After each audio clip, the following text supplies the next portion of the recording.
السلام عليكم ورحمة الله وبركاته في حلقة جديدة من ميدو الملاعب. فكرة انك تكسب بطولة ده مش شيء سهل، وانك تكسب ذهب ده مش شيء سهل، لكن كمان انك تكسب بطولة عالم وتاخد ميدالية ذهب في بطولة عالم في اي لعبة، دي قصة كبيرة قوي وشغلانة كبيرة قوي. النهاردة انا جاي ابص بصة حقيقية على رياضي عربي المفروض ان احنا نبص له بفخر واعزاز واجلال. رياضي عربي مصري يعني. بتكلم عن الرباع العربي المصري كريم ابو كحلة، بطل العالم في رفع الاثقال وزن 96 كيلو جرام.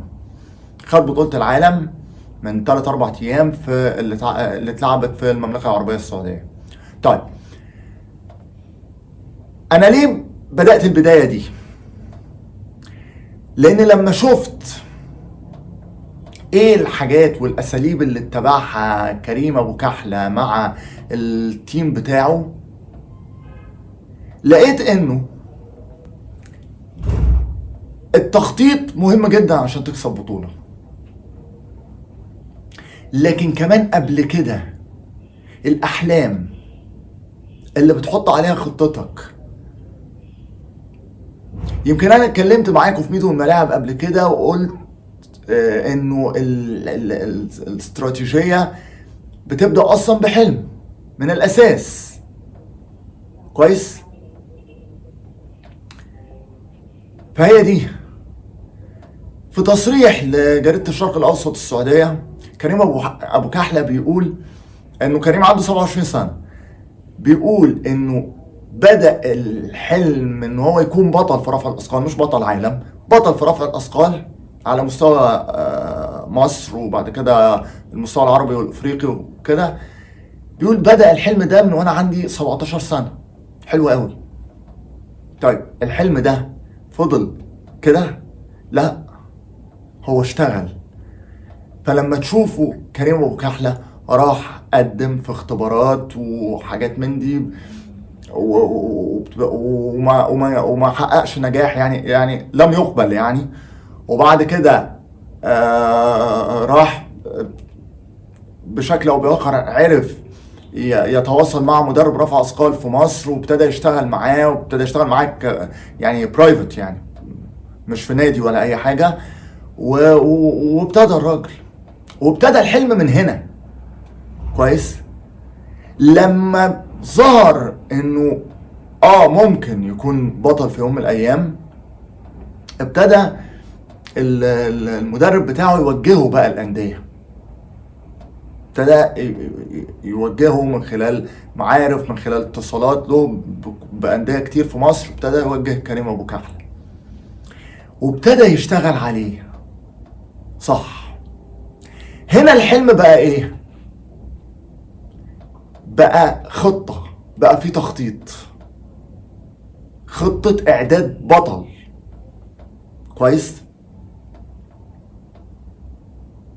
ولما دخل كريم وبدأ بشكل احترافي وبيلعب في نادي وكلام من ده، بقت استراتيجية، بقى في استراتيجية بعيدة المدى وقصيرة المدى. على ضوء ده كريم ابو كحلة مثلا خد بطولة افريقيا، خدها في بطولة افريقيا 2018.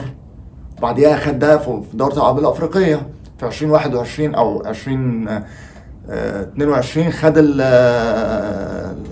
الميدالية الفضية في وهران في دورة الألعاب البحر الأبيض المتوسط. وهو السنة دي بياخد بطولة العالم وميدالية الذهب في بطولة العالم لرفع الأثقال وزن 96 كيلو جرام. طيب لما أشوف أنا الكلام على كريم ابو كحلة من اول ما بدأ، اجي اشوف برضو الاستراتيجية اللي حطها علشان ياخد بطولة العالم. كريم في حوار صحفي يعني له، اتكلم وقال انه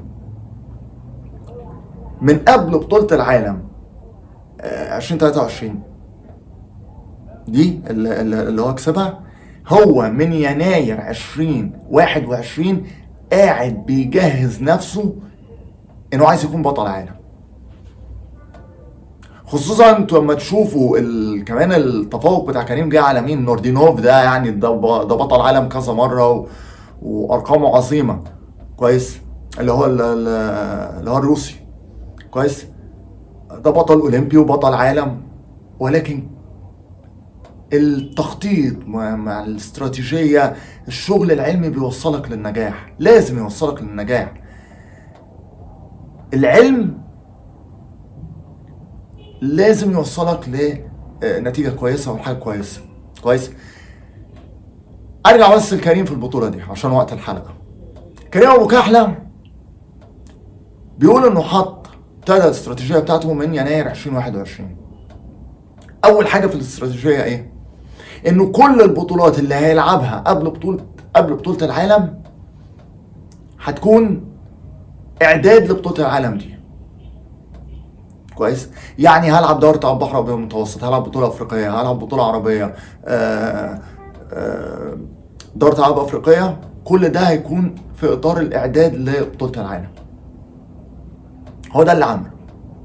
كويس. ولعب كل البطولات دي قبل بطوله العالم. طيب الحاجه الثانيه،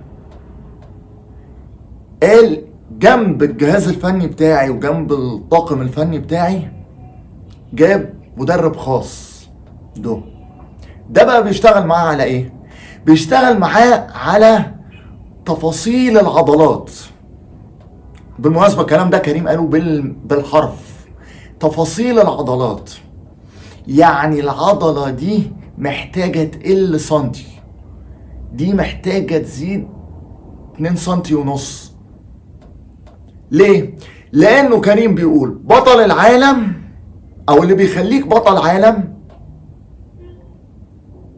واللي يخسرك بطولة عالم، يعني اللي يكسرك بطولة عالم ويخسرك بطولة عالم، بتبقى حاجات في الجسم ممكن تخليك تغلط وانت بتشيل الوزن ده او ما الى ذلك. فلازم كل حاجة تبقى صح. بالتالي هو كان حاطط هدف مع المدرب ده، وطبعا الطاقم الفني معاه، لانه هو يعني بالتواصل، يعني هو جاب مدرب خاص بس بالتواصل مع الجهاز الفني بتاعه برضه. كويس. كان هدفه انه يوصل لوزن مثالي مع طول مثالي ووزن عضلات مثالي، وبيقول ان هو حقق 95% من ده قبل بطولة العالم. علشان كده حتى لما جات له اصابتين كان ممكن يحرموه من المشاركة في بطولة العالم، كريم عرف يستجيب للعلاج وعرف ياخد التحدي ده ويتجاوز حكاية الإصابة ويلعب بطولة العالم ويكسب الذهب. طيب هنا في نقطة مهمة ما ينفعش ما تتقالش. يعني الإصابات اللي حصلت له، يعني هو لما تعرض لإصابتين قبل بطولة العالم ب6 شهور ورا بعض، يعني اتصاب رجع اتصاب تاني. كويس. المدير الفني بتاعه بيقول هو كان حاطط ده في الاستراتيجية بتاعته، استراتيجية بطولة العالم اللي هو عايز يكسبها. هو كان حاطط الإصابات فيها وحاطط استراتيجية لمواجهتها.